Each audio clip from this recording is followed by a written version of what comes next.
So start करते हैं अपना आज का topic, that is equilibrium of the firm under perfect market. यानी परफेक्ट कंपटीशन वाले मार्केट में आप इक्विलिब्रियम कैसे अचीव करते हैं। इक्विलिब्रियम का मतलब क्या होता है? इसका मतलब होता है कांस्टेंट पोजीशन या फिर अनचेंज्ड पोजीशन।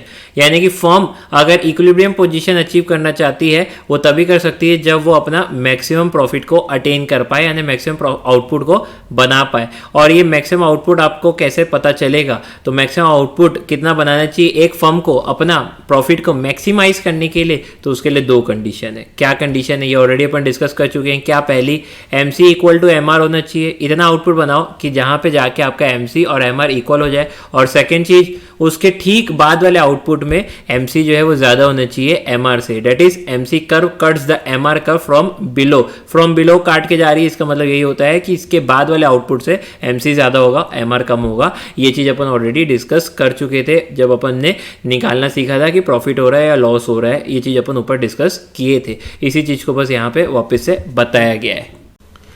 सो आ जाओ देख लेते हैं एक बार परफेक्ट कंपटीशन वाले मार्केट में आप इक्विलिब्रियम कैसे अचीव करते हैं डायग्रामेटिकली। तो ये इक्विलिब्रियम के लिए पूरी डिटेल दी हुई है। अब मैं आपको ऑलरेडी एक बार चीज़ें याद दिला देता हूँ कि परफेक्ट वाले कंपटीशन वाले मार्केट में ऐसा होता है कि प्राइस जो रहती है वो कांस्टेंट रहती है। यानी एक प्रोडक्ट बेचा आपने 5 रुपये में, तो 2 प्रोडक्ट आप 10 रुपये में बेचोगे, 3 प्रोडक्ट आप 15 रुपये में बेचोगे। तो ये है आपकी टोटल रिवेन्यू। और अगर अपन निकाले MR, तो MR पहले वाले का आएगा 5, दूसरे वाले का आएगा 10 - 5 डेट इज 5, और तीसरे वाले का आएगा 15 - 10 डेट इज 5। प्राइस एक प्रोडक्ट की ऑलरेडी दी हुई है, प्राइस कितनी है? 5 रुपये ही है और उतनी ही रखनी पड़ेगी। आप प्राइस को चेंज नहीं कर सकते। अच्छा, एवरेज रिवेन्यू निकालना चाहो तो एवरेज रिवेन्यू क्या होता है? Formula TR divided by Q। तो देख लेते हैं, पहले का 5 डिवाइडेड बाय 1 इक्वल टू 5, दूसरे वाले का 10 डिवाइडेड बाय 2 इक्वल टू 5, तीसरे वाले का 15 डिवाइडेड बाय 3 इक्वल टू 5। तो अगर इसको मैं समराइज करूँ या मैं आपको एक बार में बताऊँ तो मैं ऐसा कह सकता हूँ कि प्राइस रहेगा 5 5 5 यानी कॉन्स्टेंट, AR रहेगा 5 5 5 यानी कि कॉन्स्टेंट, MR रहेगा 5 5 5 यानी कि कांस्टेंट। तो अगर मैं इसको ग्राफिकली बनाना चाहूँ तो ये बना मेरा एक ही कर्व बना जिसमें प्राइस कर्व भी यही है, AR कर्व भी यही है और MR कर्व भी यही है। और ऐसे ही इसको बना के दिखाया भी गया है। कहाँ सर? ये देखो, ये बना के दिखाया है ये। तो ये MR कर्व भी यही है, AR कर्व भी ये, सारे कर्व यही है। और इक्विलिब्रियम कब अचीव करते हैं अपन? इक्विलिब्रियम तब अचीव करते हैं जब MR इक्वल टू MC हो। क्या होता है? जब MR इक्वल टू MC हो। यानी कि मान लेते हैं कोई नया प्रोडक्ट आप बेच पा रहे हो, मार्जिनल रिवेन्यू यानी एडिशनल आउटपुट आप कितने बेच रहे हो? मान लेते हैं आप बेच पा रहे हो 5 रुपये में और इसको बनाया भी है 5 रुपये में, तब तक आपको बेचना चाहिए, उतने लेवल ऑफ आउटपुट आपको बेचने चाहिए।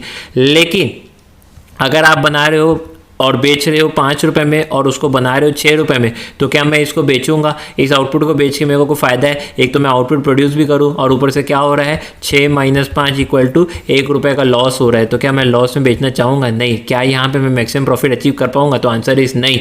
तो ऐसे ही ये लेवल ऑफ आउटपुट तक मेरे को बेचना चाहिए जब तक मेरा MR इक्वल टू MC हो। यानी MR मोर देन MC है तब तो और आउटपुट बनाओ और बेचते रहो। लेकिन जैसे ही MR इक्वल टू MC आ जाए और नेक्स्ट आउटपुट से MC जो है ज़्यादा हो जाए MR से, तो ये लेवल आउटपुट जो रहेगा वो आपका क्या रहेगा? इक्विलिब्रियम का आउटपुट रहेगा। बात समझ में आ गई है ना? अपन बढ़ते हैं आगे।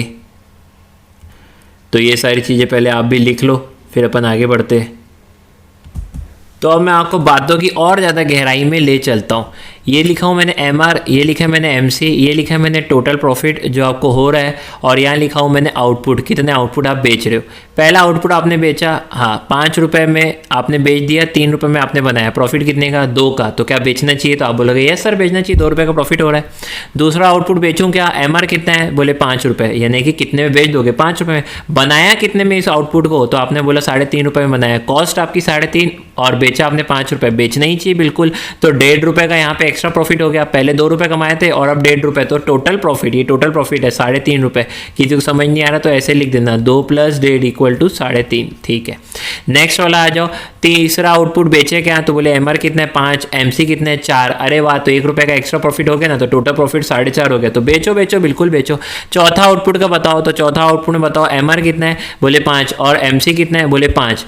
तो ठीक है, कोई नुकसान तो नहीं हो रहा है ना, तो बेच सकते हैं। प्रॉफिट उतना का उतना खड़ा है, 4.5 रुपये। सर आपने तो बोला था M R equal to M C हो जाए तो क्या हो जाता है, इक्विलिब्रियम हो जाता है। नहीं, मैंने ये नहीं बोला था, मैंने बोला था M R equal to M C हो, और चेक करो नेक्स्ट लाइन में एम सी बड़ा होना चाहिए एम आर से, तो इक्विलिब्रियम आएगा। तो आओ हम चेक कर लेते हैं। तो ये चेक करते हैं, 5वां आउटपुट मैंने बेचा, कितने में बिकेगा, बोले 5 रुपये में, और कॉस्ट कितना है, बोले 4 रुपये है, तो 1 रुपये तो एक्स्ट्रा प्रॉफिट हो सकता है ना। हाँ, तो बेचूँ कि नहीं बेचूँ, तो टेक्निकली तो बेचना चाहिए क्योंकि प्रॉफिट हमारा बड़ा है, 4.5 से 5.5 हुआ है। तो सिर्फ पहली कंडीशन सेटिस्फाइड हो रही है M R equal to M C, तो वो उसको इक्विलिब्रियम नहीं बोलेंगे क्योंकि यहाँ पे सेकंड कंडीशन सेटिस्फाइड नहीं हुई। नेक्स्ट आउटपुट में M C is more than M R नहीं निकला है, यानी कि आप इक्विलिब्रियम अभी पहुंचे नहीं हो, यानी कि मैक्सिमम प्रॉफिट आप अभी अचीव नहीं किए हो। तो बढ़ते हैं आगे, तो बढ़ते हैं ना। 6वां आउटपुट बेचा, कितने में बेच रहे हो, 5 रुपये में, और एमसी कितना है, 5 रुपये। तो यहाँ कोई नया प्रॉफिट हुआ, नहीं हुआ। अगेन क्या हो गया, M R equal to M C हो गया। हो सकता है ये इक्विलिब्रियम आउटपुट हो, लेकिन हमें चेक करना पड़ेगा नेक्स्ट आउटपुट क्या है। तो नेक्स्ट आउटपुट में हमें M R M C check करना है। तो 7वां आउटपुट में बेचूँ क्या, तो आप बोलोगे एम आर कितना है सर, तो मैंने बोला 5 रुपये, बोले एम सी कितना है सर, 6 रुपये में। अब 6 रुपये में बना के 5 रुपये में बेचूँ तो 1 रुपये का नुकसान नहीं होगा, होगा। तो प्रॉफिट कितना गिर नहीं गया मेरा, 4.5 हो गया, हाँ गिर गया मेरा प्रॉफिट। तो क्या मैक्सिमम प्रॉफिट हुआ, नहीं, मैक्सिमम प्रॉफिट तो यहाँ है, यानी कि ये वाले में देखो दोनों कंडीशन सेटिस्फाइड हो रही है। M R equal to M C है, यस है, और नेक्स्ट लाइन में एम सी बड़ा है एम आर के, यस। तो ये लेवल ऑफ आउटपुट जो है ये आपको मैक्सिमम प्रॉफिट देगा। तो ये लेवल आउटपुट क्या है, 6 आउटपुट, यानी कि इस एग्जांपल के हिसाब से मैक्सिमम प्रॉफिट अगर अचीव करना है तो हमें आउटपुट कितने सेल करने पड़ेंगे, 6। क्यों सर, यहाँ पे तो 4 में भी तो हुआ था ना, 4 में भी तो देखो M R equal to M C हुआ था, ये यस हुआ था, लेकिन इसको इक्विलिब्रियम आउटपुट नहीं बोलूँगा क्योंकि नेक्स्ट लाइन में एम आर बड़ा निकल गया, एम सी छोटा। तो इसलिए चौथे वाला आउटपुट हमारे इक्विलिब्रियम लेवल नहीं है। क्या ये बात समझ में आई, इसको अच्छे से उतार लेना। क्यों समझाई मैंने इतनी बारी बात आपको, इसलिए बताई ताकि आप प्रॉफिट मैक्सिमम कैसे निकाल सकते हो इसको जान सको। तो M R equal to M C जहाँ पे हो और नेक्स्ट लाइन से एम सी बड़ा हो जाए एम आर से, तो ही अपन कहेंगे कि आप इक्विलिब्रियम अचीव कर चुके हो। अब इसको ग्राफिकली समझाता हूँ। ये देखो, ये अगर एम आर और एम सी इंटरसेक्ट किए है, ये एम सी का कर्व है, यस है, ये एम आर का कर्व है, यस है। एम सी हमेशा यू शेप्ड बनता है because of law of variable proportion, yes बनता है। तो क्या ये इक्विलिब्रियम होगा, तो आप बोलोगे sir M R equal to M C तो हो रहा है, लेकिन नेक्स्ट लाइन से नेक्स्ट आउटपुट से, ये देखो नेक्स्ट आउटपुट ये मान लेते हो आप, तो एम सी नीचे है एम आर ऊपर है, तो मैं ऐसा कह सकता हूँ कि एम सी छोटा है एम आर से, दस ये इक्विलिब्रियम लेवल ऑफ आउटपुट नहीं है क्योंकि छोटा है। चलो नेक्स्ट, यहाँ पे फिर टकरा रहे हैं क्या, यस यहाँ पे फिर टकरा रहे हैं। इस लाइन में बताओ तो मेरे को, इस लाइन में आप बताओ क्या हो रहा है, तो M R equal to M C हो रहा है, यस हो रहा है। नेक्स्ट लेवल आउटपुट देखो, एम सी नीचे से काट के गया ऊपर, ऊपर काटते हुए गया है, इसका मतलब ये है कि नेक्स्ट आउटपुट से आपका एम सी ज़्यादा होगा। अगर ऐसे नापे तो एम सी हो गया मान लेते 6 रुपये, और एम आर क्या है, एम आर तो आपका 5 ही रुपये। यस, नेक्स्ट लेवल आउटपुट से एम सी बड़ा हो रहा है एम आर से, 10 मैं कह सकता हूँ कि ये जो ई है इसको इक्विलिब्रियम कहूँगा। तो ये पूरी बात आपको अब मेरे ख्याल से समझ में आ गई होगी किस प्रकार से इक्विलिब्रियम निकालते, क्यों ये इक्विलिब्रियम नहीं है और ये क्यों इक्विलिब्रियम है। ये इक्विलिब्रियम इसलिए नहीं है क्योंकि यहाँ M R equal to M C है, लेकिन नेक्स्ट लाइन से एम सी बड़ा नहीं है, छोटा है इनफैक्ट। और ये क्यों इक्विलिब्रियम है, ये इक्विलिब्रियम इसलिए क्योंकि M R equal to M C और नेक्स्ट लाइन से एम सी क्या है, बड़ा है और एम आर छोटा है। और इसी को ही देखो टेक्निकली कैसे लिखा हुआ है, देखो वर्ड देखो, M C curve cuts M R curve from below. From below का मतलब ये देखो, ये एम आर कर्व है और एम सी ये नीचे से काटा और काटते हुए ऊपर चला गया, काटते हुए ऊपर चला गया, यानी कि नेक्स्ट आउटपुट से एम सी ज़्यादा होगा एम आर कम होगा। तो कितनी अच्छी टेक्निकल लैंग्वेज का यहाँ पे इस्तेमाल किया गया है, इसको आप समझ लो। एम सी एम आर को नीचे से काट रहा है, इसका मतलब है काटने के बाद वो ऊपर चला जाएगा, डैट मीन्स कि M C next level output से बढ़ जाएगा एम आर के मुकाबले। तो इक्विलिब्रियम लेवल ऑफ आउटपुट ये रहा, यहीं पे आप क्या पाओगे, मैक्सिमम प्रॉफिट पाओगे, जो कि मैंने आपको टेक्निकली इस वाले शेड्यूल से समझा रखा है, इस वाले शेड्यूल से समझा रखा है। VIMP शेड्यूल है, ये आप लोगों को उतार लेना चाहिए, बुक में कहीं पे भी नहीं दिया है, ना दिया रहेगा। तो ये एग्जाम्पल खास आपको समझाने के लिए था। आ जाते हैं नेक्स्ट टॉपिक में, टाइप्स ऑफ इक्विलिब्रियम। इक्विलिब्रियम कितने टाइप के होते हैं, तो 2 पीरियड में हम लोग इक्विलिब्रियम निकाल सकते हैं, एक शॉर्ट पीरियड में, एक लॉन्ग पीरियड में। दोनों ही पीरियड में आप इक्विलिब्रियम निकाल सकते हो।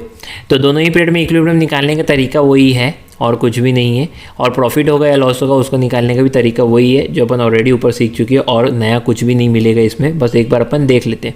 ये कहना चाह रहा है कि शॉर्ट पीरियड में जब आप इक्विलिब्रियम अचीव करते हो तो आपको या तो एबनॉर्मल प्रॉफिट होगा या तो एबनॉर्मल लॉस होगा, ठीक है। और अगर लॉन्ग पीरियड में आप इक्विलिब्रियम अचीव करते हो तब आपको नॉर्मल प्रॉफिट ही होगा, उस समय एबनॉर्मल प्रॉफिट नहीं होगा, एबनॉर्मल लॉसेस भी नहीं होगा। ऐसा क्यों सर, ये क्या टेक्निकल भाषा लिख दी गई है? तो मैं आपको बताता हूँ। जब आप शॉर्ट पीरियड में काम करते हो तो आपको एबनॉर्मल प्रॉफिट या एबनॉर्मल लॉस या नहीं, यानी कि नॉर्मल लॉस दोनों ही हो सकता है। यस, हो सकता है, किसी भी फॉर्म में हो सकता है, इसमें कोई बड़ी बात नहीं है। लेकिन अब इस बात को समझना, मान लेते हैं शॉर्ट पीरियड में आपको हो रहा है एबनॉर्मल प्रॉफिट, ठीक है, हो रहा है, पहले इसको लेके चलते।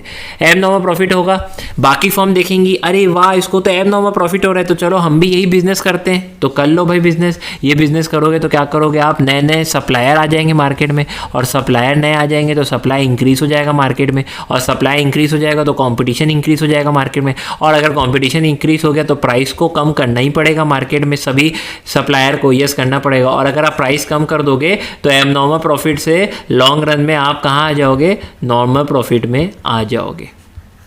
इसलिए बोलते हैं कि लॉन्ग रन में नॉर्मल प्रॉफिट होता है। अच्छा, अगर शॉर्ट पीरियड में लॉसेस हो रहा होगा तो इसको भी डिस्कस कर लेते हैं। अगर शॉर्ट पीरियड में लॉसेस हो रहा है तो फर्म सोचेंगे यार इस बिजनेस में तो धंधा ज़्यादा है नहीं, तो चलो ये बिजनेस बंद करते दूसरे बिजनेस में घुसते हैं, तो फर्म जो है वो कम होते जाएंगी। फर्म कम होते जाएंगी तो मार्केट में सप्लाई भी कम होते जाएगा। मार्केट में सप्लाई धीरे धीरे कम होते जाएगा तो डिमांड के मुकाबले सप्लाई हो जाएगा कम, यस। और डिमांड के मुकाबले अगर सप्लाई कम हो जाएगा तो धीरे धीरे प्राइस क्या होने लग जाएंगे, बढ़ने लग जाएंगे। और धीरे धीरे अगर फर्म ज़्यादा प्राइस चार्ज करने लग जाएगी तो धीरे धीरे वो लॉस से कहाँ आते जाएगा, नॉर्मल प्रॉफिट की ओर आते जाएगा। हैंस दोनों ही केस में यही हुआ। शॉर्ट पीरियड में अगर एबनॉर्मल प्रॉफिट हो रहा है तो फर्म धीरे धीरे और आ जाएंगी, सप्लाई बढ़ा देंगी और प्राइस गिर जाएगा और एबनॉर्मल प्रॉफिट का लॉन्ग रन में नॉर्मल प्रॉफिट में कन्वर्ट हो जाएगा। और अगर लॉसेस हो रहा है शॉर्ट पीरियड में तो फर्म जो है धीरे धीरे धंधा छोड़ के जाएंगी, सप्लाई धीरे धीरे कम हो जाएगा, सप्लाई कम हो जाएगा डिमांड के मुकाबले, तो ऑटोमेटिकली प्राइस बूस्ट हो जाएगी, और प्राइस बूस्ट हो जाएगी तो लॉसेस से इंसान नॉर्मल प्रॉफिट में आ जाएगा लॉन्ग रन में। हैंस लॉन्ग रन में होता है नॉर्मल प्रॉफिट, जबकि शॉर्ट पीरियड में एबनॉर्मल प्रॉफिट और एबनॉर्मल लॉस दोनों ही हो सकता है। ये चीज़ अपन ने डिस्कस कर ली। बाकी आपने नॉर्मल प्रॉफिट और एबनॉर्मल प्रॉफिट और लॉस जैसे मैंने कैलकुलेट करना ऊपर ऑलरेडी पिछली क्लास में सिखा चुका है, वैसे ही करना है। तो आप लोगों के लिए डायग्रामेटिकली इसको देख लेते हैं। तो ये है शॉर्ट पीरियड और ऐसा दिखा रहा है कि शॉर्ट पीरियड में इसको हो रहा है एबनॉर्मल प्रॉफिट। वैसे आपको देखने से समझ में आना चाहिए। तो पहले तो ये लाइन बनी हुई है जहाँ पे MR equal to AR equal to price है, चलो है। देन MC देखेंगे अपन, MC कहाँ है, तो MC का ये कर्व रहा, ये वाला रहा कर्व, तो ये रहा MC का कर्व। तो इसको देखो कहाँ गया, ये काटते हुए जा रहा है, यानी पॉइंट Q में काटते हुए जा रहा है, यस डेफिनेटली जा रहा है। और MR और MC जहाँ आपस में इंटरसेक्ट करते हैं वो क्या होता है, इक्विलिब्रियम लेवल ऑफ आउटपुट होता है। तो ये लेवल ऑफ आउटपुट क्या है, इक्विलिब्रियम लेवल ऑफ आउटपुट है, यानी कि इतना आउटपुट है जहाँ पे आपको मैक्सिमम प्रॉफिट हो सकता है, या अगर इकोनॉमिक भाषा में बोलूँ तो मैं ऐसे भी बोल सकता हूँ जहाँ पे आपको मिनिमम से मिनिमम लॉस होगा या फिर मैक्सिमम से मैक्सिमम प्रॉफिट होगा, ये वो लेवल है। ठीक है, ये वो लेवल अपन ने निकाल दी है। अब इक्विलिब्रियम लेवल ऑफ आउटपुट में आपको AR और AC देखना है। तो सर AR तो यही है, तो AR से एक ऐसी लाइन खींच देते हैं, मान लेते ये है 25 रुपये, ठीक है। AC देखो, इसी लाइन में AC कहाँ है, कहाँ है, कहाँ है, ये रहा है AC का कर्व, यस ये रहा है AC, यस। तो AC देखो ये कहाँ जा रहा है, ये यहाँ जा रहा है, तो इसको अपन मान लेते हैं कि 22 रुपये, ठीक। तो AR ज़्यादा है AC से, तो बताओ क्या होगा, 25 मोर देन 22 तो क्या होगा, 3 रुपये का आपको हो गया एबनॉर्मल प्रॉफिट। एबनॉर्मल प्रॉफिट क्यों बोलते हैं, क्योंकि एक्सप्लिसिट कॉस्ट इम्प्लिसिट कॉस्ट दोनों आप वसूल पा रहे हो, उसके बाद भी आपका रिवेन्यू ज़्यादा है। सिर्फ इम्प्लिसिट कॉस्ट भी वसूल पाते एक्सप्लिसिट के साथ तो उसको नॉर्मल प्रॉफिट बोलते हैं, और इम्प्लिसिट के साथ अगर आप आगे वाले एक्स्ट्रा भी कमा पा रहे हो तो उसे अपन एबनॉर्मल प्रॉफिट बोलते हैं। सोचो अगर AR इक्वल टू AC होता यानी 25-25 दोनों आता, तो मैं क्या बोलता, मैं बोलता कि एसी में एक्सप्लिसिट कॉस्ट भी है और इम्प्लिसिट कॉस्ट भी है, और ये ऐसा कॉस्ट है जो आपको कभी लगा ही नहीं है, ये तो सिर्फ आप अपने जो फैक्टर्स ऑफ प्रोडक्शन लाए हो और उसमें पैसा बचा लिए हो, तो आपने ये जो है एक्सपेंडिचर ये आपने कमा लिया जो आपने कभी लगाया ही नहीं, इसलिए इस पार्ट को अपन नॉर्मल प्रॉफिट बोलते हैं। दैट्स वाई अगर ऐसी कंडीशन होती है तो अपन बोलते हैं कि फर्म क्या कमा रही है, नॉर्मल प्रॉफिट कमा रही है। और अगर AR लेस देन AC हो जाए तो अपन बोल देते हैं भाई लॉस ही हो रहा है। तो ये आपने समझ लिया कि एबनॉर्मल प्रॉफिट कैसे हुआ शॉर्ट पीरियड में। फिर अपन लॉसेस में चलते हैं, लॉसेस में भी सेम, जहाँ MR MC आपस में इंटरसेक्ट कर रहे हैं वो पॉइंट ऑफ क्या होगा, इक्विलिब्रियम होगा। उस पॉइंट में आपको AR और AC दोनों देखना है। अगर AR ज़्यादा हो गया AC से तो प्रॉफिट, यहाँ पे अगर कम हो रहा है तो क्या हो रहा है, लॉस हो रहा है। इस वाले डायग्राम में इक्विलिब्रियम पॉइंट में आपका जो AR है वो कम है AC के मुकाबले। चलो नेक्स्ट अपन ने क्या देखना था, लॉन्ग पीरियड में। लॉन्ग पीरियड में नॉर्मल प्रॉफिट होता है बोलते हैं, तो चलो देख लेते हैं। ये आ गया, यहाँ पे देखो MR MC यहाँ इंटरसेक्ट कर रहे हैं तो इक्विलिब्रियम लेवल हो गया। और इसी लेवल पे आपको देखना क्या है, आपको देखना है AR AC, ये भी यही है, AR AC भी यहीं पे काटते हुए जा रहे हैं। ये रहा है AC और AR तो ये है ही, तो हैंस मैं कह सकता हूँ कि AR इक्वल टू AC है, 10 नॉर्मल प्रॉफिट हो रहा है, क्योंकि इम्प्लिसिट कॉस्ट भी आप वसूल पा रहे हो, तो इम्प्लिसिट वाला जो पार्ट होता है वो आपका नॉर्मल प्रॉफिट हो गया। सर यहाँ पे तो LMR LAR LMC ये लिखा हुआ है, इसका क्या मतलब हुआ है LMC? अब इसका मतलब क्या है मैं आपको समझाता हूँ। पहले तो ये LMC की जगह आप ऐसा लिख दो, long run average cost, long run average cost या लॉन्ग पीरियड एवरेज कॉस्ट ऐसा बोल सकते हो। अच्छा, तो LAR यानी long period average revenue, long run marginal revenue, long period marginal cost, समझ गए? बस लॉन्ग पीरियड ऐड कर देना, बाकी सब वही लिखा हुआ है। तो ये हो गया क्या, हमारा नॉर्मल प्रॉफिट भी अपन ने समझ गया। अभी पूरा टॉपिक होता है ख़त्म और अपन बढ़ते हैं फिर नेक्स्ट टॉपिक की ओर। तो आ जाते हैं अपन प्राइस डिस्क्रिमिनेशन अंडर मोनोपोली, नया टॉपिक, एकदम फ्रेश टॉपिक है, इसको अपन डिस्कस करते हैं। अब प्राइस डिस्क्रिमिनेशन अपन ऑलरेडी डिस्कस कर लिए थे क्या, हाँ क्या होता है इसका मतलब, यानी कि सेलर जो है वो डिफरेंट प्राइसेस चार्ज कर रहा है सेम गुड्स या फिर सेम सर्विसेज के लिए, यानी अलग अलग कस्टमर को अलग अलग प्राइस चार्ज करना, वो भी सेम थिंग या सेम सर्विसेज के लिए, तो उसको अपन बोलते हैं प्राइस डिस्क्रिमिनेशन। ये जो है मोनोपोली मार्केट में ही संभव हो पाता है। दैट्स वाई मोनोपोली मार्केट को अपन कह सकते हैं कि वहाँ पे डिस्क्रिमिनेशन प्राइस में आपको देखने को मिल सकता है, और इसलिए इसको डिस्क्रिमिनेटिंग मोनोपोली भी कहते हैं। Classification of price discrimination, price discrimination किस किस टाइप से कर सकते हो, इसको प्रोफेसर पीगू ने 3 कैटेगरी में बांट दिया है। एक प्राइस डिस्क्रिमिनेशन फर्स्ट डिग्री का, फिर प्राइस डिस्क्रिमिनेशन सेकंड डिग्री का, फिर प्राइस डिस्क्रिमिनेशन थर्ड डिग्री का। ये 3 अलग अलग क्राइटेरिया ऐसा कह सकते हैं अपन, या ये 3 अलग अलग तरीके हैं प्राइस को डिस्क्रिमिनेट करने के। तो इसको अपन अभी जानते हैं कि फर्स्ट डिग्री में क्या होगा, सेकेंड डिग्री में क्या होगा और थर्ड डिग्री में क्या होता है। तीनों आपस में अलग अलग है तो सेम मत समझ लेना, और तीनों में ही आपको प्राइस डिस्क्रिमिनेशन देखने को मिलेगा, बस रीज़न बदलते जाएंगे, ठीक है। अब पहला है price discrimination of first degree. First degree में क्या होगा, ऑब्वियसली आप डिफरेंट प्राइस चार्ज कर रहे हो डिफरेंट कस्टमर से, वो भी आप सेम गुड्स या सेम सर्विसेज का ही कर रहे हो, ठीक है। तो प्राइस डिस्क्रिमिनेशन की मीनिंग चेंज नहीं होगी। नाउ ऐसा क्यों कर रहे हैं, तो फर्स्ट डिग्री में ऐसा कह रहा है कि क्योंकि पेइंग कैपेसिटी लोगों की अलग अलग होगी, तो आप इस टाइप का डिस्क्रिमिनेशन कर रहे हो। मान लेते हैं डॉक्टर कोई सर्विसेज देता है, और ये वही सेम एग्जांपल है जो मैंने पहले दिया था। रिच इंसान है तो सेम ऑपरेशन को 5 लाख लिया, और पुअर इंसान है तो सेम ऑपरेशन सेम सर्विस का उसने 2 लाख लिया। क्योंकि गुड्स या सर्विसेज किसी में भी प्राइस डिस्क्रिमिनेशन हो सकता है, बस मोनोपोली होना चाहिए।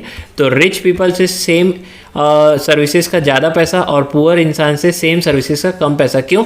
क्योंकि दोनों की पेइंग कैपेसिटी अलग अलग है। तो पेइंग कैपेसिटी के अनुसार अगर सेलर चाहे तो या सर्विस प्रोवाइडर चाहे तो ऐसे अलग अलग डिस्क्रिमिनेशन कर सकता है प्राइसेस में, और इसी को अपन बोलते हैं फर्स्ट डिग्री का प्राइस डिस्क्रिमिनेशन। यानी पेइंग कैपेसिटी को मद्देनजर रखते हुए अगर आप प्राइस डिस्क्रिमिनेट कर रहे हो तो उसे अपन कहेंगे price discrimination of first degree. Second में क्या है, price discrimination of second degree. यानी आप प्राइस डिस्क्रिमिनेशन कर रहे हो, और क्यों कर रहे हो वो मैं अभी बता देता हूँ। कोई पर्सन अगर एक लिमिट तक गुड्स ले रहा है तो उसके लिए अलग प्राइस, उससे ज़्यादा ले रहा है तो अलग प्राइस। मान लेते हैं कोई लड्डू बेचने वाला है, और लड्डू बेचने वाले ने बोला कि 10 किलो तक अगर आप खरीदोगे मुझसे तो मैं 100 रुपये प्रति केजी लगाऊंगा। लेकिन अगर 10 किलो से आप ज़्यादा में से परचेस करते हो, मान लेते हैं आप 12 केजी परचेस करते हो, तो मैं आपको 90 रुपये प्रति केजी लगाऊंगा। यानी कि एक लिमिट तक 1 से लेके 10 किलो तक रेट क्या है, 100 रुपये प्रति केजी, और 10 किलो से ज़्यादा यदि आप परचेस करते हो तो हम लगाएंगे 90 रुपये प्रति केजी। अच्छा, और भी आगे बढ़ा सकता हूँ मैं इस एग्जाम्पल को, ऐसा भी कह सकते हैं कि 10 किलो से 11 किलो से लेकर 50 किलो तक 90 रुपये लगाएंगे, और अगर आप 50 किलो से ज़्यादा लेते हो, मान लेते हैं आप 52 किलो लेते हो, तो हम आपको 85 रुपीज़ प्रति केजी लगाएंगे। ज़्यादातर आप ये देखते होगे जेरोक्स की दुकान में, जेरोक्स दुकान करने जाते हो तो बोलते हैं ना भैया अगर 10 पेज तक कराना है तो 1 रुपये लेंगे, 50 पेज कराना है तो हम आधा रुपये लेंगे, अगर पूरी पूरी बुक करानी है तो हम 40 पैसा प्रति पेज लेंगे। तो इसको क्या बोलते हैं, price discrimination of second degree. यानी up to a limit of goods purchased आप अलग प्राइस चार्ज करते हो और उसके बाद आप अलग प्राइस चार्ज करते हो। और इसका उल्टा भी हो सकता है, पहले वाले में आपने कम प्राइस चार्ज किया, ज़्यादा खरीदोगे तो ज़्यादा भी चार्ज कर सकते हो, वो depend upon the situation. Now third आता है price discrimination of third degree. Third degree में क्या होता है, थर्ड डिग्री में पेइंग कैपेसिटी कारण को छोड़ के और क्वांटिटी वाले कारण को भी छोड़ के यदि आप फिर भी प्राइस डिस्क्रिमिनेट करते हो कोई अदर कारण की वजह से, तो उसको अपन बोलते हैं price discrimination of third degree. बात खत्म। तो प्राइस डिस्क्रिमिनेशन अपन ने पढ़ लिया। प्राइस डिस्क्रिमिनेशन 3 सब कैटेगरीज में बांटा है। किसने, प्रोफेसर पीगू ने। इसने बोला फर्स्ट डिग्री यानी कि दोनों की पेइंग कैपेसिटी अलग अलग है तो हमने अलग अलग प्राइस चार्ज कर दिया। सेकेंड डिग्री, एक अप टू एक लिमिट तक आप खरीदोगे तो अलग प्राइस, उसके बाद खरीदोगे तो अलग price. Third degree, any other reason की वजह से यदि आप क्या करते हो, प्राइस डिस्क्रिमिनेट करते हो, तो उसे अपन price discrimination of third degree कहते हैं। बस इतना सा शॉर्ट में अगर आप लिख दोगे तो रिवीजन टाइम में आपको आनंद आ जाएगा, बहुत आराम से रिवीजन हो जाएगा।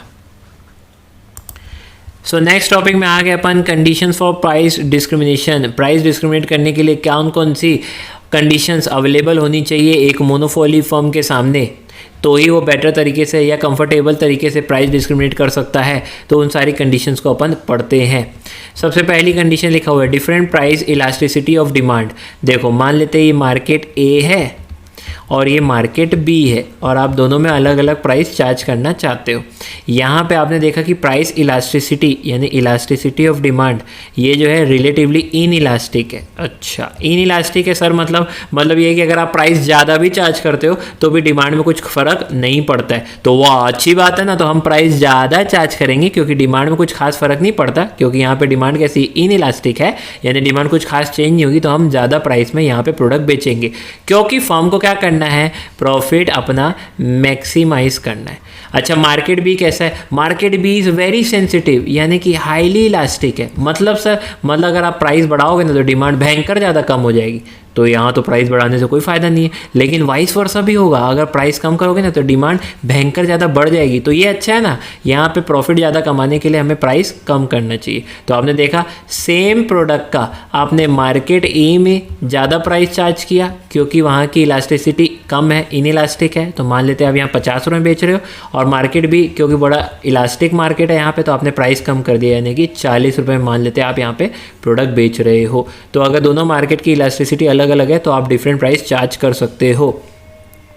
देन नेक्स्ट लिखा हुआ है टैरिफ बैरियर, यानी कि अगर आप 2 सेपरेट कंट्री में अपने गुड्स को सेल कर रहे हो तो आप डिफरेंट प्राइस चार्ज कर सकते हो, क्योंकि दोनों के ऊपर अलग अलग टैक्स वगैरह लगते हैं, यानी टैक्सेशन के रूल्स दोनों के लिए अलग अलग है। तो आप फॉरेन मार्केट में अलग प्राइस चार्ज करो और डोमेस्टिक मार्केट में अलग प्राइस चार्ज कर सकते हो, ये डिपेंड करता है आपके ऊपर।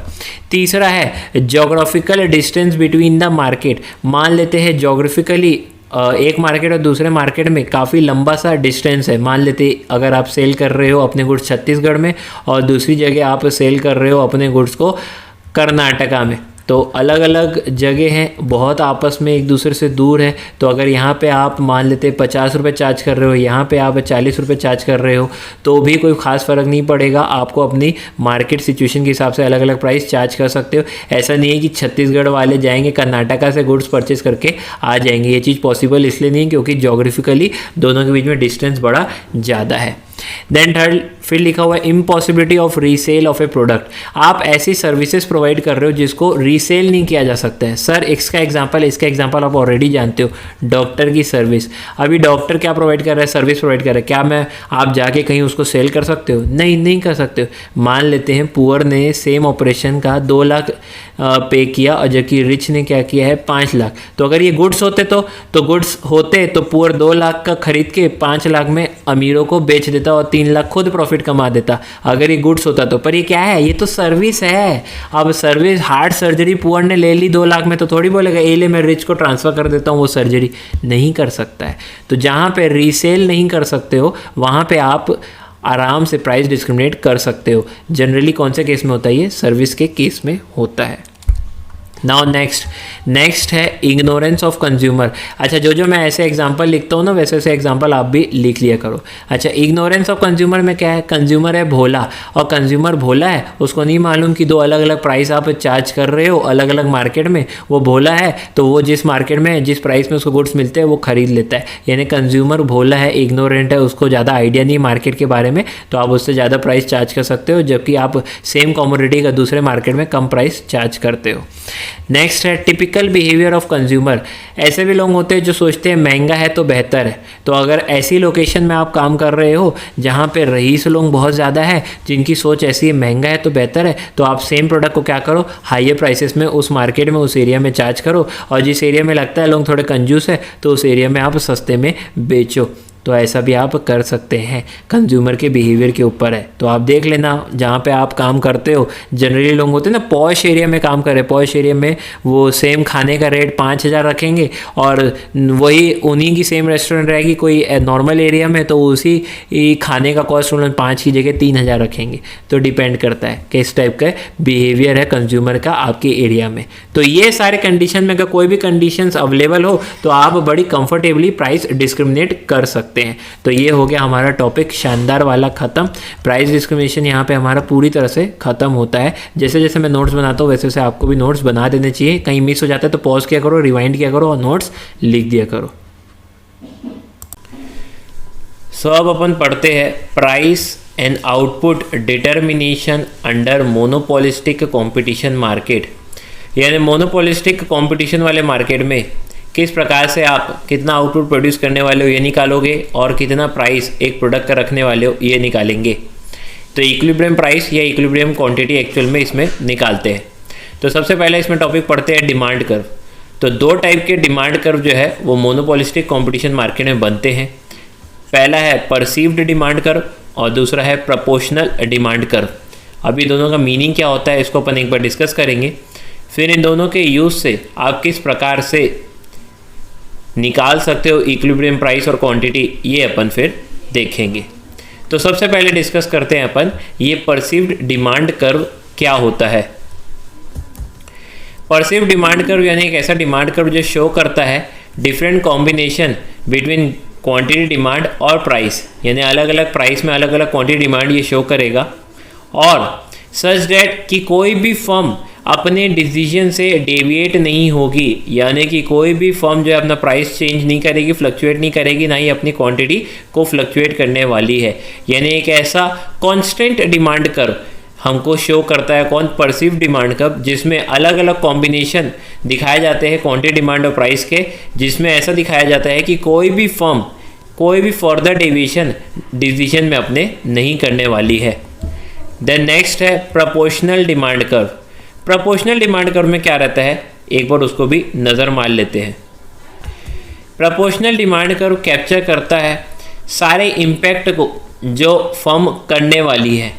यानी कि फर्म साइमल्टेनियसली यानी कि एक साथ अपने प्राइस को चेंज करेगी, सेम प्राइस को चेंज करेगी और उससे क्या इफेक्ट पड़ेगा, यानी अलग अलग प्राइस में कितनी क्वांटिटी डिमांड आपस में सारी फर्म्स प्रोवाइड करने वाली है, सारी क्वांटिटी सप्लाइड देने वाली है, वो सारी चीज़ें जो है प्रोपोर्शनल डिमांड कर्व में आता है। परसीव डिमांड कर्व में ऐसा डिमांड कर्व जिसमें क्वांटिटी डिमांड और प्राइस जो है वो कांस्टेंट है और कोई भी फर्म फर्दर कोई भी डिसीजन से डेविएशन नहीं करेगी। प्रोपोर्शनल डिमांड कर्व यदि सारी की सारी फर्म एक साथ प्राइस को चेंज करती है साइमल्टेनियसली तो क्या इफेक्ट पड़ेगा, यानी कि सारे एक्शंस जो राइवल्स लेने वाले हैं, यानी आपस में कॉम्पिटिटर्स जो लेने वाले हैं, उसका क्या इफेक्ट पड़ेगा डिमांड कर्व में, उसको मद्देनज़र रखते हुए प्रोपोर्शनल डिमांड कर्व बनाया जाता है। अब देखो दोनों ही डिमांड कर्व को इस प्रकार से बनाया है, जहां आपको छोटा डी, जो छोटा डी है ये पर्सीव डिमांड कर्व है, ये छोटा डी, छोटे डी को मैं हाईलाइट करता हूँ, ये रहा छोटा डी। और बड़ा डी क्या है, बड़ा डी दिखा रहा है प्रोपोर्शनल डिमांड कर्व को, ये है प्रोपोर्शनल डिमांड कर्व का बड़ा डी। अब छोटा डी और बड़ा डी यानी कि प्रोपोर्शनल डिमांड कर्व और पैसिव डिमांड कर्व जहाँ पे आपस में इंटरसेक्ट करते हैं उसको बोलेंगे अपन पॉइंट ऑफ इक्विलिब्रियम, और ये तय करेगा हमारा कितना आउटपुट आएगा और कितना प्राइस आएगा, किस में, कौन से मार्केट में, मोनोपोलिस्टिक कंपटीशन वाले मार्केट में। तो मोनोपोलिस्टिक कंपटीशन वाले मार्केट में पर्सीव डिमांड का और प्रोपोर्शनल डिमांड का आपस में जहाँ इंटरसेक्ट करेंगे वो पॉइंट ऑफ इक्विलिब्रियम होगा और वहीं पे अपने प्राइस और आउटपुट डिटरमाइन कर सकते हो। तो इस प्रकार से निकाला जाता है। क्या आपको प्रोपोर्शनल डिमांड कब निकालने आएगा, ये पैसिव डिमांड कब निकालने आएगा, तो आंसर इज नो। आपको ऐसा कुछ नहीं आने वाला है, सिर्फ आपको समझाने के लिए ये सारे डायग्राम बने हुए हैं जो कि अपन समझ गए हैं। परसीव डिमांड कर्व ऐसा डिमांड कर्व जिसमें सारे फर्म जो एक बार डिसीजन ले चुके हैं उस पर वो अमल करेंगे, कांस्टेंट रहेगा, तो क्वांटिटी डिमांड और क्वांटिटी प्राइस अलग अलग जो है वो शो कर देंगे अपन सारे कॉम्बिनेशन। प्रोपोर्शनल डिमांड कर्व यानी कि अगर सारे के सारे फर्म्स एक साथ एक्शन लेते हैं और प्राइस को चेंज करते हैं तो उसका इफेक्ट क्या पड़ेगा डिमांड में, उसको अपन शो करते हैं, यानी अलग अलग क्वांटिटी डिमांडेड अलग अलग चेंज वाले प्राइस में शो कर देते हैं। और जहाँ पे प्रोपोर्शनल और पैसिव डिमांड का आपस में इंटरसेक्ट करेगा वो हमारा बनता है इक्विलिब्रियम पॉइंट, यानी कि यहाँ से आप equilibrium quantity that is output और इक्विलिब्रियम प्राइस निकाल सकते हो।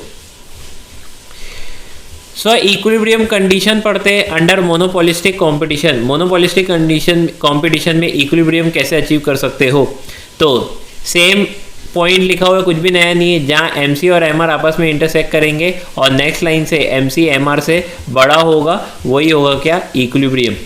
यानी कि यहीं पे आपको क्या मिलने वाला है, यहाँ पे आपको मैक्सिमम प्रॉफिट या फिर मिनिमम लॉस मिलने वाला है। शॉर्ट पीरियड के अंदर सुपर नॉर्मल प्रॉफिट हो सकता है मोनोपोलिस्टिक कंपटीशन वाले मार्केट को। किस प्रकार से, ये सेम टू सेम बना हुआ है, ये एआर कर्व भी ऐसा और ये एमआर कर्व भी ऐसा। सर ऐसा तो हमने मोनोपोली में देखा था, यस मोनोपोली में और मोनोपोलिस्टिक कॉम्पिटिशन में दोनों में एआर कर्व और एमआर कर्व कैसे थे, डाउनवर्ड स्लोपिंग बनते हैं। बस मोनोपोलिस्टिक कॉम्पिटिशन वाले टाइम पे जो डिमांड कर्व रहता है वो थोड़ा ज़्यादा इलास्टिक रहता है। एआर कर्व को ही आप डिमांड कर्व वाली बोलते हैं। अगर इकोनॉमिक्स में देखा जाए तो एआर कर्व और कुछ नहीं होता है बल्कि यही क्या रहता है, डिमांड कर्व रहता है। चलो वेरी गुड। अब एआर एमआर हमने बना दिया, एमसी एसी तो दोनों यू शेप भी बनेगा, तो ये बना है हमारा एसी और ये बना है हमारा एमसी, और एमसी एसी को उसके मिनिमम पॉइंट से काटते हुए जाता है। अच्छा, जहाँ पे एमसी और एमआर आपस में इंटरसेक्ट करते हैं ये इक्विलिब्रियम पॉइंट होता है, तो ये इक्विलिब्रियम पॉइंट हमने कर दिया। और इस पॉइंट में आपको क्या देखना है, इस पॉइंट में आपको एसी देखना है कितना है और एआर देखना है कितना है। अब ये एआर है मान लेते हैं 25 रुपये है, और ये एसी है मान लेते हैं ये है 20 रुपये। तो आपको क्या हो रहा है, एआर मोर देन एसी है तो आपको हो रहा है सुपर नॉर्मल प्रॉफिट, या इसी को ही एम नॉर्मल प्रॉफिट कहते हैं जब AR is more then AC होता है। तो सेम टू सेम कंडीशन है, इसमें भी कुछ भी नया नहीं है, तो ये अपन ने पढ़ लिया है। अच्छा, लॉन्ग रन में क्या होगा, लॉन्ग रन में अगेन लॉन्ग रन में क्या होता है, लॉन्ग रन में ऐसा होता है कि जब सुपर नॉर्मल प्रॉफिट होता रहता है तो मोनोपोलिस्टिक कंपटीशन वाले मार्केट में न्यू फर्म्स जो है वो एंटर कर देती है, ये सोच के कि काफ़ी ज़्यादा प्रॉफिट होगा। न्यू फर्म्स एंटर करेगी तो सप्लाई बढ़ जाएगा डिमांड के मुकाबले, हैंस आपको क्या करना पड़ेगा, आपको प्राइस गिराना पड़ेगा, जिसके कारण आपका प्रॉफिट भी गिर जाता है और सारी फर्म्स किस में आ जाती है, एब नॉर्मल प्रॉफिट से नॉर्मल प्रॉफिट की ओर आ जाती है। ये डायग्राम उसी को शो कर रहा है, ये आपका शो कर रहा है एलएसी और ये आपका शो करेगा क्या, एआर कर्व भी, ये एआर और ये एलएसी। तो एआर इक्वल टू एसी हो जाएगा और यहाँ पे एलएसी यानी कि लॉन्ग पीरियड एवरेज कॉस्ट। तो लॉन्ग रन एवरेज रिवेन्यू और long run average cost equal हो जाएगा, यानी कि आपको क्या हो जाएगा, नॉर्मल प्रॉफिट हो जाएगा। क्यों होता है, क्योंकि सप्लाई बढ़ जाती है। क्यों बढ़ जाती है, क्योंकि न्यू फर्म्स एंटर हो जाती है। न्यू फर्म्स क्यों आ जाती है, क्योंकि मोनोपोलिस्टिक कंपटीशन में फ्री एंट्री और एग्जिट है। और क्यों आ रही न्यू फर्म्स, वो इसलिए आ रही है क्योंकि सुपर नॉर्मल प्रॉफिट हो रहा था अलग अलग फर्म्स को, तो इसको लगा हम भी ज़्यादा कमा सकते हैं तो हम भी घुस जाते हैं। तो यही सारी बातें लिखी हुई है long run equilibrium under monopolistic competition वाले पॉइंट्स में। नाउ एक बार इसने ये लिखी है selling cost and monopolistic competition. हाँ, तो मोनोपोलिस्टिक कंपटीशन के अंदर आप क्या बनाते हो, आप जो प्रोडक्ट बनाती है जितनी भी फर्म, वो एक दूसरे सिमिलर रहती है बट येट अगेन डिफरेंशिएटेड रहती है। जैसे कि अपन ने टूथपेस्ट इंडस्ट्री में देखा है, तो कोलगेट भी टूथपेस्ट बना रही है, पेप्सोडेंट भी टूथपेस्ट बना रही है, दोनों आपस में राइवल भी है, दोनों के आपस में कंपटीशन भी है और दोनों की अपनी ब्रांड वैल्यू भी है। तो आप समझ सकते हैं कि मोनोपोलिस्टिक कंपटीशन में प्रोडक्ट काफ़ी सिमिलर रहते हैं, हालांकि डिफरेंशिएटेड है लेकिन सिमिलर इन नेचर रहते हैं। दैट्स वाई इन लोगों के बीच में कंपटीशन काफ़ी ज़्यादा हाई होता है। तो इन लोग एडवर्टाइजमेंट जो है मरते दम तक करते हैं ये शो करने के लिए हमारा प्रोडक्ट जो है दूसरों के प्रोडक्ट से काफ़ी ज़्यादा अच्छा है, हमारी ब्रांड और दूसरों की ब्रांड में ज़मीन आसमान का अंतर है। एडवर्टाइजमेंट यही तो शो करना चाहती है ना कि आपकी ब्रांड जो है वो ज़्यादा सुपीरियर है और दूसरों की ब्रांड क्या है, थोड़ी सी सुपीरियर नहीं है या फिर आपसे जो है इन्फीरियर है। यही शो करते हैं अपन एडवर्टाइजमेंट के माध्यम से। चैम्बरलिन कहता है कि एडवर्टाइजमेंट करने के इकोनॉमिक्स और डिस इकोनॉमिक्स दोनों मिलते हैं, यानी कि फ़ायदे मिलते हैं शुरू में और बाद में नुकसान भी मिलता है। अब ये क्या है, इकोनॉमिक्स एंड इकोनॉमिक्स, यानी कि एडवर्टाइजमेंट करने से शुरू में आपकी डिमांड काफ़ी ज़्यादा बढ़ जाएगी आपके प्रोडक्ट की, तो आपकी सेल काफ़ी ज़्यादा बढ़ेगी। तो शुरुआत में एडवर्टाइजमेंट के खर्चे के मुकाबले सेलिंग आपकी बहुत ज़्यादा इंक्रीज हो जाती है। और डिस इकोनॉमिक्स का मतलब एक ऐसा टाइम भी आएगा कि एडवर्टाइजमेंट आप ज़्यादा कर रहे हो लेकिन उसका रिजल्ट सप्लाई इंक्रीज होके नहीं मिल रहा है, यानी उतना तेज़ी से इंक्रीज नहीं हो रही सप्लाई जितनी तेज़ी से आप क्या कर रहे हो, एडवर्टाइजमेंट कर रहे हो। तो उससे होता है क्या, सेलिंग पर यूनिट का नुकसान। तो शुरू में आपको मिलता है स्पेंड करने के फ़ायदे और बाद में आपको क्या मिलते हैं, नुकसान मिलते हैं। दैट्स मैं ऐसे बोल सकता हूँ कि सेलिंग कॉस्ट भी आपका कैसा रहता है, यू शेप का रहता है। शुरुआत में आपको फ़ायदे मिलेंगे तो कॉस्ट गिरेगा, बाद में आपको घाटे मिलेंगे तो कॉस्ट पर यूनिट बढ़ जाती है सेलिंग कॉस्ट की। और मोनोपोलिस्टिक कॉम्पिटिशन में जब आप selling cost plus other cost दोनों को साथ में दिखाओगे तो ही आप एक ट्रू एवरेज कॉस्ट निकाल पाओगे। ये बात आपको यहाँ पे दी हुई है। So the average selling cost becomes U-shaped and vertical summation of U-shaped AC curve and average selling cost curve would result in true AC, यानी कि आपका AC जो है वो भी U-shaped का है और आपका सेलिंग कॉस्ट जो है वो भी U-shaped का है और ये दोनों का वर्टिकल सबमिशन दोनों को जोड़ोगे तो आपको क्या मिलेगा, ट्रू एवरेज कॉस्ट मिलेगा मोनोपोलिस्टिक कंपटीशन के अंदर AC और सेलिंग कॉस्ट को मिला के। अब सेलिंग कॉस्ट को हटा के जितने भी कॉस्ट है वो सब अपन किस में ले लिए, एसी में ले लिए हैं। तो इस बात को आप लोग ध्यान रखना। नाउ एक थोड़ा सा टेक्निकल टॉपिक है, इसको आप सिर्फ एक बार समझ लेंगे डायग्रामेटिक की तो भी बहुत होगा। देखो ये पीएमसी लिखा हुआ है यानी कि प्राइस जो डिटरमाइन किया गया मोनोपोलिस्टिक कंपटीशन के अंदर, ये पीपीसी लिखा है यानी कि प्राइस जो परफेक्ट कंपटीशन में लेके आए हैं। ये क्यूएमसी यानी कि क्वांटिटी, इक्विलिब्रियम क्वांटिटी जो मोनोपोली कंपटीशन वाले मार्केट में, और ये क्यूपीसी यानी कि जो इक्विलिब्रियम क्वांटिटी है परफेक्ट कंपटीशन वाले मार्केट की। ये इक्विलिब्रियम है जहाँ पे आपका परसीव्ड और प्रोपोर्शनल डिमांड का आपस में इंटरसेक्ट करते हैं, वो आपका क्या बन जाता है, इक्विलिब्रियम बन जाता है मोनोपोलिस्टिक कंपटीशन के अंदर। नाउ इक्विलिब्रियम क्वांटिटी है, ये इक्विलिब्रियम क्वांटिटी यानी एक ऐसी क्वांटिटी जहाँ पे आपको मैक्सिमम प्रॉफिट होगा या फिर मिनिमम लॉस होगा। ठीक है, सही बात है। तो इक्विलिब्रियम क्वांटिटी पे ज़रूरी नहीं है कि जितना आप अपना कॉस्ट लगा रहे हो वो आपका कॉस्ट मिनिमम होगा। क्या मतलब सर, देखो आपको पता है कि LAC कर्व कैसा रहता है, यू शेप का रहता है। मान लेते हैं ये यू शेप का LAC long run average cost curve है। अब इक्विलिब्रियम क्वांटिटी आपकी आ गई इस तरफ, यहाँ आ गई, तो यहाँ पे क्या कॉस्ट मिनिमम है LAC का, नहीं, LAC का कॉस्ट तो इधर मिनिमम है, बट आपको कितने आउटपुट बनाने, इतने। मान लेते हैं ये है 500 आउटपुट, अगर आप 800 आउटपुट बनाते तो आप मिनिमम कॉस्ट में काम कर रहे हो, ऐसा अपन कह सकते हैं। आप किस में काम करना चाहोगे, आप अपने ऑब्वियसली मिनिमम कॉस्ट में, यानी अगर आप 800 आउटपुट बनाते तो हो सकता है आपको कॉस्ट पर यूनिट लगता 50 रुपये और अभी कॉस्ट पर यूनिट लग रहा है 60 रुपये, ऐसा अपन मान लेते हैं। तो आप तो मिनिमम कॉस्ट में ही काम करना चाहोगे, यस, बट मिनिमम कॉस्ट वाले क्वांटिटी पे आपको मैक्सिमम प्रॉफिट नहीं हो रहा है। दैट्स वाई आपको मैक्सिमम प्रॉफिट कहाँ हो रहा है, इस वाली क्वांटिटी में हो रहा है, तो आपको इतनी क्वांटिटी ही सेल करनी है। तो परफेक्ट कंपटीशन के अंदर आप क्या करते हो, मिनिमम कॉस्ट पे काम भी करते हो और LAC का मिनिमम पॉइंट भी रहता है, यानी इतना आप प्रोड्यूस कर सकते हो मिनिमम कॉस्ट के साथ। लेकिन आप कर रहे हो क्या, मोनोपोली कंपटीशन में नहीं, आप नहीं कर पाते हो। क्यों? क्योंकि आपका इक्विलिब्रियम जो है वो थोड़ा पहले ही आ जाता है।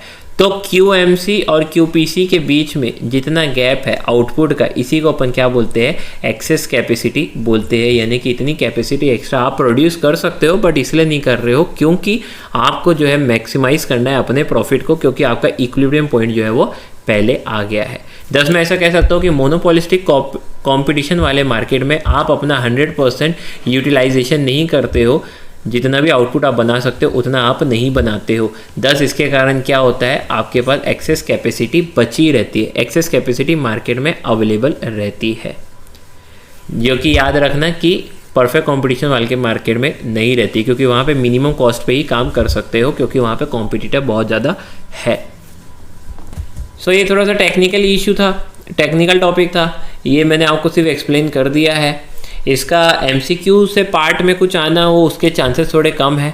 सिर्फ ये पॉइंट आ सकता है, डेट इज़ क्या जो मोनोपोलिस्टिक कंपटीशन वाले मार्केट में आप जो है एक्सेस कैपेसिटी बचती है नहीं बचती है, या आप फुल यूटिलाइजेशन करते हो कि नहीं करते हो अपने रिसोर्सेज का, ये सिर्फ आ सकता है। बाकी इससे आने के चांसेस ना के बराबर है MCQs में, यानी ऑब्जेक्टिव टाइप क्वेश्चंस में। नाउ नेक्स्ट टॉपिक पढ़ते हैं, price and output determination under oligopoly market. Oligopoly market के अंदर प्राइस और आउटपुट कैसे डिटरमाइन किया जाता है, तो इसमें काफ़ी सारे अलग अलग मॉडल है प्राइस और आउटपुट डिटरमाइन करने के।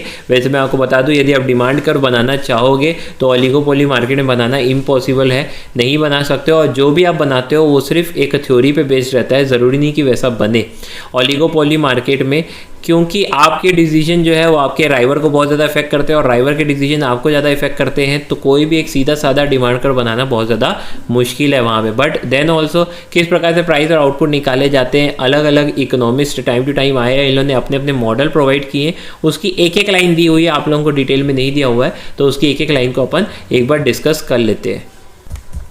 सबसे पहले है कोरनोट्स मॉडल। इसके हिसाब से जो डुओपोलिस्ट होते हैं मार्केट में, डुओपोलिस्ट यानी कि सिर्फ एक पर्टिकुलर प्रोडक्ट के दो ही सेलर है, उन लोग ये बिलीव करते हैं कि उनके एक्शन से उसके राइवर को कोई भी इफेक्ट नहीं पड़ता है। उसका राइवर यानी जो कॉम्पिटिटिव रहता है, कंपटीशन जो प्रोवाइड करता है, यानी कि जो सेकंड प्रोड्यूसर्स रहता है वो सेम क्वांटिटी ही प्रोड्यूस करेंगे मार्केट में, चाहे आप कोई भी एक्शन लो। यानी कि मान लेते हैं ये है एक सेलर और ये है दूसरा सेलर, सेलर ए मान रहा है कि सेलर बी सेम क्वांटिटी जो है वो प्रोड्यूस करेगा मार्केट में और उसमें कोई भी चेंजेस नहीं लाएगा, भले ए कुछ भी करे। तो क्या होगा इससे ये होगा कि आपको मार्केट की टोटल डिमांड पता है, यस पता है, मान लेते हैं ये 100 प्रोडक्ट की है, और बी की सप्लाई पता है, मान लेते हैं आपको पता है बी की सप्लाई है, मान लेते हैं फिलहाल के लिए है 40 यूनिट्स, ठीक है। तो अब मार्केट में कितने यूनिट्स की जगह बची है, 60 यूनिट्स की जगह बची है, यानी डिमांड अभी कितनी बची हुई है, 60 यूनिट्स की अभी बची हुई है। करेक्ट है, सही बात है, बची हुई है। नाउ आप जो है डिसाइड कर सकते हो कि आपको कितना टोटल क्वांटिटी प्रोड्यूस करके इस डिमांड को सेटिस्फाई करना है।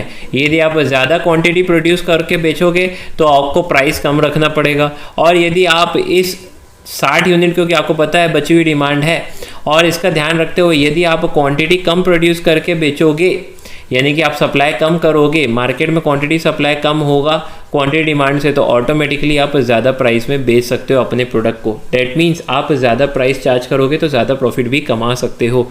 तो ये बोला था कोरनोट्स मॉडल के तहत कि आप जो है राइवर के एक्शन को मद्देनज़र रखते हुए, टोटल डिमांड को मद्देनज़र रखते हुए अपनी खुद की टोटल सप्लाई और खुद की प्राइस डिसाइड कर सकते हो, ऐसा इसने बोला था। हालांकि इतना ज़्यादा डिटेल में आपको बिल्कुल भी नहीं दिया हुआ है, बट ये ऐसा कोरनोट ने बोला था, और इस प्रकार से आप अपने प्रॉफिट को मैक्सिमाइज कर सकते हो।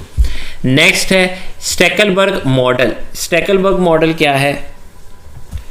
स्टैकलबर्ग मॉडल के तहत हर प्रोड्यूसर जो रहता है डुओपोली मार्केट के अंदर सामने वाले यानी राइवर के डिसीजन का ध्यान रखता है, और उसके डिसीजन को मद्देनज़र रखते हुए वो कितना आउटपुट बना रहा है और उतना कितना प्राइस बना रहा है उसको मद्देनज़र रखते हुए खुद की क्वांटिटी को प्रोड्यूस करता है और प्राइस भी सामने वाले राइवर का फॉलो करता है। दैट्स वाई ऐसा बोला जाता है कि यहाँ पे कोई कॉल्यूशन नहीं होता है, यानी हाथ नहीं मिलाते, दोनों आपस में कॉपरेशन नहीं करते, लेकिन लीडर फॉलोअर रिलेशन यहाँ पे बनता है। यानी कि कोई एक प्रोड्यूसर जो है उसने प्राइस तय कर दिया और बाकी सब लोग ऑटोमेटिकली उसको फॉलो कर रहे हैं।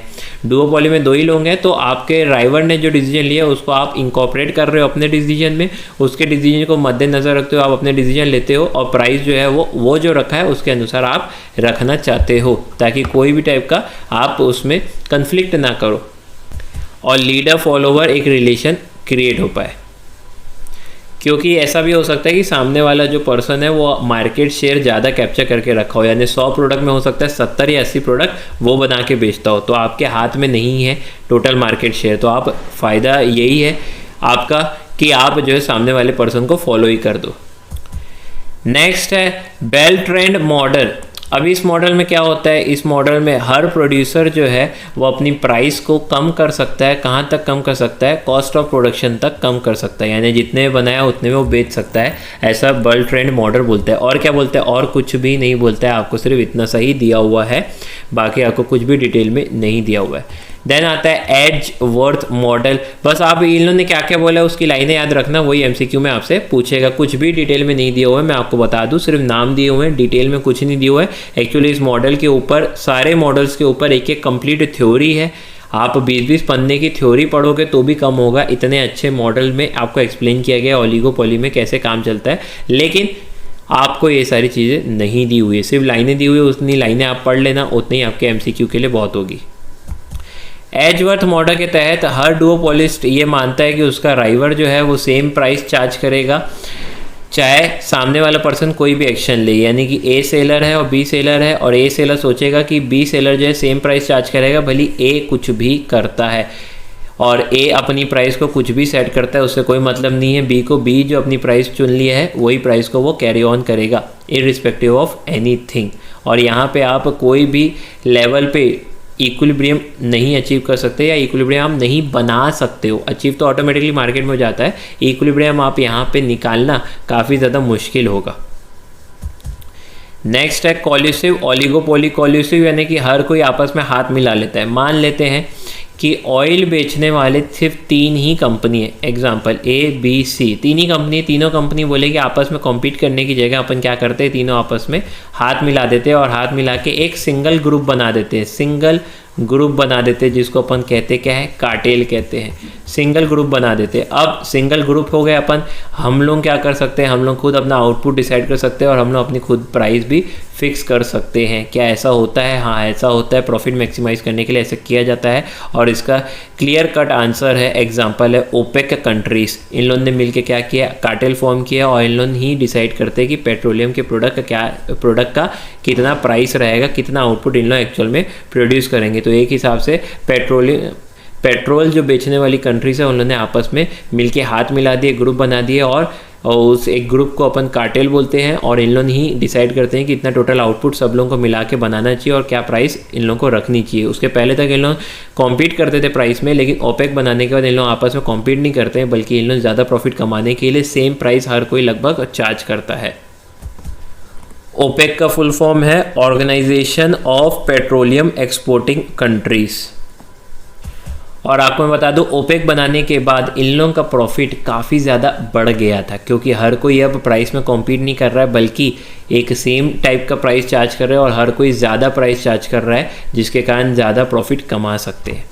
चलिए ठीक है, आ जाते हैं नेक्स्ट, प्राइसिंग स्ट्रेटेजी। किस किस टाइप से प्राइसिंग रखी जाती है, एक छोटा सा टॉपिक है, इसको कवर कर लेते हैं। पहला है cost plus pricing. Cost plus pricing को सिंपलेस्ट प्राइसिंग मेथड भी बोलते हैं। इसमें क्या करता है फर्म, इसमें सबसे पहले कॉस्ट ऑफ प्रोडक्शन देख लेता है कि वो कितने में प्रोडक्ट बना पा रहा है, फिर उसको कम से कम कितना प्रॉफिट चाहिए वो देख लेता है, एंड हेंस उसकी सेलिंग प्राइस डिसाइड होगी।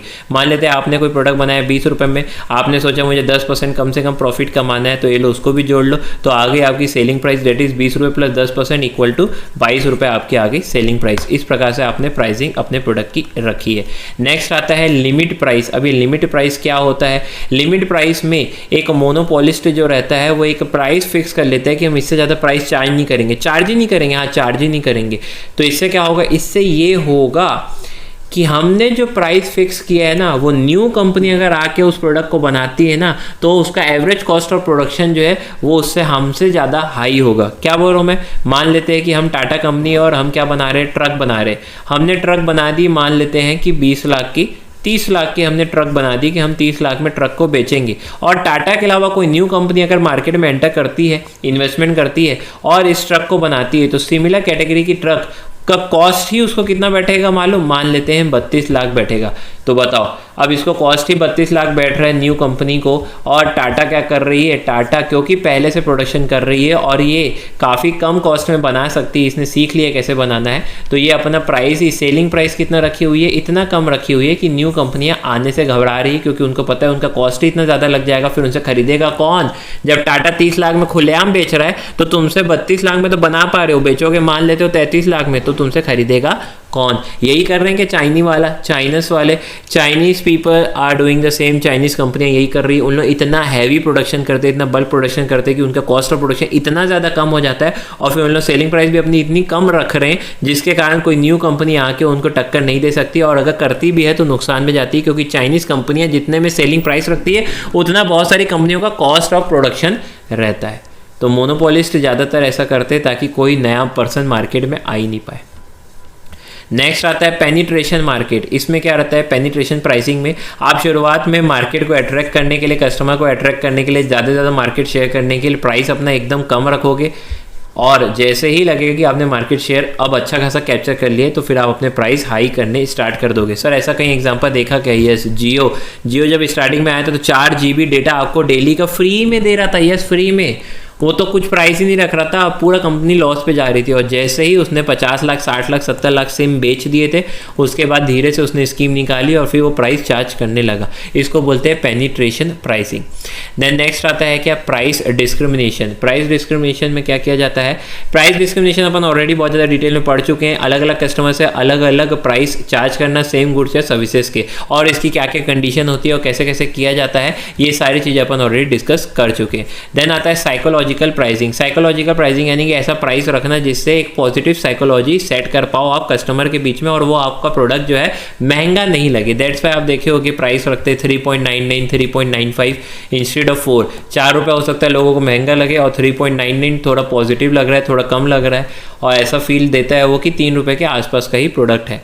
ये सिर्फ एग्जांपल दिया हुआ है। हर आप जितने भी जीन्स है या फिर टी शर्ट्स है, आप जितने भी ये सारी इंडस्ट्री को देखेंगे तो आपको प्राइसिंग ऐसे ही मिलेगी, जिसमें वो थोड़े से 1 या 2 रुपये कम रखते हैं राउंड फिगर से, ताकि वो थोड़ा सा आपको पॉजिटिव साइकोलॉजी प्रोवाइड करे, आपको वो पढ़ने में थोड़ा सा पॉजिटिव लगे। देन आता है डायनेमिक प्राइसिंग। अभी देखो बेवकूफ़.com देखे होगे, यानी आपने या फिर मिंत्रा देखे होगे, ये नए टाइप की प्राइसिंग इन लोग लॉन्च करके आए हैं। कैसे किए, यानी कि आप अगर जिस दिन लॉन्च हुई टी शर्ट उस दिन खरीद लिए तो आपको 300 रुपये में देंगे, और अगर 24 घंटे के अंदर नहीं खरीदे तो उसी का रेट क्या हो जाएगा, 500 हो जाएगा। यानी अलग अलग प्राइजेस पुट करना अलग अलग टाइम पे, और ये पॉसिबल तभी हो सकता है because of advancement of IT कंपनियाँ से, यानी इंफॉर्मेशन टेक्नोलॉजी, वेबसाइट, ऐप्स इतने ज़्यादा आप बोल सकते हैं टेक्नोलॉजी में एडवांस हो चुके हैं कि उन लोग जो है डायनेमिक प्राइसिंग यानी अलग अलग प्राइस पुट करते हैं अलग अलग टाइम पे। इधर लिखा हुआ इंटरनेट बेस्ड कंपनियाँ ये कर पाती है। देन आता है प्राइस लीडरशिप। अब ये प्राइस लीडरशिप क्या होता है, मान लेते हैं एक मार्केट में 3 कंपनी ए, कंपनी बी और कंपनी सी। कंपनी ए जो है 100 में से 70 प्रोडक्ट को बना के बेचती है। कंपनी बी का देखोगे सिर्फ प्रोडक्ट में मार्केट में शेयर है सिर्फ 20, और कंपनी सी का मार्केट शेयर है 10। तो आप देख रहे हो क्या, टोटल प्रोडक्ट अगर 100 बिकते हैं मार्केट में तो 70 कंपनी ए के बिकते हैं और 20 कंपनी बी के, और सी के कंपनी के सिर्फ और सिर्फ 10 प्रोडक्ट बनते हैं। तो आप ये बताओ कि यहाँ पे डोमिनेटिंग कंपनी कौन सी है, तो आप बोलोगे सर कंपनी ए। तो अब कंपनी ए जो प्राइस डिसाइड करेगा वही प्राइस को चुपचाप से बी और सी कंपनी फॉलो करते हैं। इसी को बोलते हैं प्राइस लीडरशिप, जहाँ पे एक कंपनी जो कि डोमिनेट कंपनी है वो क्या करती है, वो लीड करती है, वही प्राइस पुट करती है, वही प्राइस डिटरमाइन करती है, और दूसरे क्या होते हैं सिर्फ उसको फॉलो करते हैं। नाउ नेक्स्ट आता है टारगेट प्राइसिंग। अब ये टारगेट प्राइसिंग क्या होता है, सो टारगेट प्राइसिंग में आप बेसिकली क्या करते हैं, पहले अपना टोटल इन्वेस्टमेंट देखते हैं कितना है। तो टोटल इन्वेस्टमेंट मान लेते हैं आपने किया है 100 लाख रुपए। फिर आप सोचते हैं कि कितना कम से कम रेट ऑफ रिटर्न आपको मिलना चाहिए, यानी कि कितना आपको कम से कम प्रॉफिट कमाना है। तो आप मान लेते हैं, सोचते हैं हमें 20% प्रॉफिट तो कम से कम चाहिए ही चाहिए। तो आपको कम से कम कितना वसूलना है, 120 लाख रुपये वसूलने। 100 लाख आपने इन्वेस्ट किए और अपन कैलकुलेशन को इजी रखने के लिए, एकदम इजी रखने के लिए ऐसा सोच लेते हैं कि इस 100 लाख से आपने टोटल प्रोड्यूस किए 120 प्रोडक्ट, मान लेते बस इजी रखने के लिए। तो 100 लाख रुपए आपकी कॉस्ट थी, आपने सोचा 20% रिटर्न अपने को चाहिए ही चाहिए, यानी कितना पैसा टोटल आपको चाहिए, तो 120 लाख चाहिए। टोटल प्रोडक्ट आपने कितने बनाए, 120 प्रोडक्ट बनाए, यानी कि पर प्रोडक्ट आप कम से कम कितना रुपए चार्ज करोगे, 1 लाख रुपए चार्ज करोगे। ये एक सिंपल एग्जांपल था टारगेट प्राइसिंग का। टारगेट प्राइसिंग में सेलिंग प्राइस कैसे डिसाइड की जाती है, पहले आप सोच लेते हो कि एक particular rate of return of investment आपको कम से कम चाहिए ही चाहिए जितना वॉल्यूम ऑफ प्रोडक्शन आपने किया है। और फिर आप क्या करते हैं, फिर आप अपने टोटल कॉस्ट में total rate of return add कर देते हैं। फिर जो टोटल आपको वसूलना है वो निकाल दिया आपने, तो उसको डिवाइडेड बाय टोटल आउटपुट करोगे तो ऑटोमेटिकली आपको क्या मिल जाएगा, पर आउटपुट का सेलिंग प्राइस मिल जाता है। ज़्यादातर पब्लिक यूटिलिटीज़ जैसे कि इलेक्ट्रिक एंड गैस कंपनियाँ या कंपनी ऐसी जहाँ पे हैवी इन्वेस्टमेंट लगता है, कैपिटल इन्वेस्टमेंट बहुत ज़्यादा हाई रहता है, वो कंपनियाँ इस प्रकार से टारगेट प्राइसिंग के द्वारा प्राइस सेट करती है अपने प्रोडक्ट का। जैसे ऑटोमोबाइल मैन्युफैक्चरर्स भी इसके अंदर ही आते हैं। नाउ नेक्स्ट आता है एब्जॉर्प्शन प्राइसिंग। अभी एब्जॉर्प्शन प्राइसिंग यानी कि इसमें क्या किया जाता है, आप अगर प्रोडक्ट का प्राइस सेट कर रहे हो तो उसमें आप कैसे करते हो, सेलिंग प्राइस में आप दो चीज़ों का ध्यान रखते हो, एक वेरिएबल कॉस्ट का और दूसरा प्रपोर्शनेट फिक्स्ड कॉस्ट का। प्रपोर्शनेट फिक्स्ड कॉस्ट का भी ध्यान रखते हो, ये दोनों को मिला के अपनी सेलिंग प्राइस डिसाइड करते हो। यानी कि वेरिएबल कॉस्ट और फिक्स्ड कॉस्ट दोनों का ध्यान रखा जाता है। अब ये प्रपोर्शनेट फिक्स्ड कॉस्ट को यानी फिक्स्ड कॉस्ट को बांट दिए। मान लेते हैं आपने 100 लाख का इन्वेस्टमेंट किया है और आपने 100 प्रोडक्ट बनाए हैं, तो पर प्रोडक्ट कितना आपको कम से कम फिक्स्ड कॉस्ट वसूलना है, तो 1 लाख आपको फिक्स्ड कॉस्ट कम से कम वसूलना है। इसको अपन बोलते हैं क्या, प्रपोर्शनेट फिक्स्ड कॉस्ट। चलिए नेक्स्ट है हाई या लो प्राइसिंग। अच्छा, ये बड़ी गजब की चीज़ है। इसमें आप क्या करते हैं, मान लेते हैं ये ए कंपनी है और ये बी कंपनी है। ए कंपनी जो है अपना प्रोडक्ट बनाई है 100 रुपये सेलिंग प्राइस रखी है। आप बी कंपनी हो, आप जो है अपनी कंपनी को सुपीरियर दिखाना चाहते हो तो, और प्रोडक्ट भी उनसे सस्ता बेचना चाहते हो, तो कैसे किया जाए, तो मैं बता रहा हूँ कैसे किया जाए। आप क्या करोगे, आप बोलोगे कि हमारा प्रोडक्ट जो है वो 120 रुपये का है। चलो ठीक है, यानी ए कंपनी से तो अच्छा ही है हमारा प्रोडक्ट, हाँ सही बात है। और अगर आप हमारे कूपन्स लोगे या अलग अलग स्कीमें लोगे तो आपको लगभग 30 रुपये का क्या मिल जाएगा, डिस्काउंट मिल जाएगा। यानी कि आप प्रोडक्ट कितने बेचे, 90 रुपये में बेचे। इसी को बोलते हैं हाई लो प्राइसिंग। यानी आपने अपनी प्राइस को हाई सेट किया ये शो करने के लिए कि हमारा प्रोडक्ट इसके प्रोडक्ट से तो काफ़ी ज़्यादा सुपीरियर है, और फिर डिस्काउंट देने के बाद आप उसको सस्ते में भी बेच रहे हो, ताकि आपके कस्टमर को ये फील हो कि यार आप डिस्काउंट भी अच्छा खासा देते हो और सामने वाली पार्टी से कम रेट में भी बेचते हो प्रोडक्ट को, और सामने वाली पार्टी से तो आपका प्रोडक्ट काफ़ी सुपीरियर है भी, क्योंकि आपका प्रोडक्ट उनसे ज़्यादा महंगा है। तो ये होता है high low pricing. Now next होता है मार्जिनल कॉस्ट प्राइसिंग। अभी मार्जिनल कॉस्ट प्राइसिंग क्या है, मार्जिनल कॉस्ट का प्राइसिंग का मतलब सिर्फ इतना ही है कि आप एडिशनल आउटपुट का प्राइस, मान लेते हैं एडिशनल आउटपुट आपने बनाया, कोई एक एक्स्ट्रा आउटपुट बनाना है आपको, तो एक्स्ट्रा आउटपुट बनाने का चार्जेस लगेगा आपको 70 रुपये, ठीक है। तो जितना आपको एडिशनल कॉस्ट लगेगा उतना ही आप अपना सेलिंग प्राइस भी रख दोगे। तो एक एडिशनल आउटपुट को बनाने के पीछे आपको एडिशनल कॉस्ट जितना लगता है, यानी मार्जिनल कॉस्ट जितना लगता है, उतना ही आप अपनी क्या रख देते हो, सेलिंग प्राइस रख देते हो। इसी को बोलते हैं अपन मार्जिनल कॉस्ट प्राइसिंग। तो इसी के साथ हमारा बहुत बड़ा चैप्टर मार्केट होता है समाप्त। इसमें कुछ जो है ट्रिकी पॉइंट्स थे जो अपन ने कवर कर लिए हैं, और अब इन सारे पॉइंट्स को आप ठीक से रिवाइज कर लेना। चूज़ द करेक्ट आंसर वगैरह सारे क्वेश्चन सब आपको आराम से बन जाएंगे। कोई भी डाउट होगा तो आप मुझसे पूछ सकते हैं। ये पूरा मॉडल होता है हमारा ख़त्म। बस थोड़े बहुत आपको जो है अटपटा लगेगा वो ये ओलिगोपोली में कैसे प्राइस और आउटपुट डिटरमाइन करते हैं। तो सारे मॉडल्स के आपको सिर्फ पॉइंट्स पढ़ लेने हैं। ये जो पॉइंट्स लिखे हुए हैं बस इसको पढ़ लेना, तो इससे आपका जो है MCQs एंड अदर क्वेश्चन बन जाएंगे। और ये थोड़ा ट्रिकी पार्ट था कि मोनोपोलिस्टिक कंपटीशन मार्केट में और प्राइस कंपटीशन मार्केट में एक्सेस कैपेसिटी कैसे निकालते हैं। बाकी सारी पार्ट जो है काफ़ी ज़्यादा इजी है और आपके आई होप मेरे ख्याल से कंप्लीट हो गए होंगे। So thank you very much and God bless you all.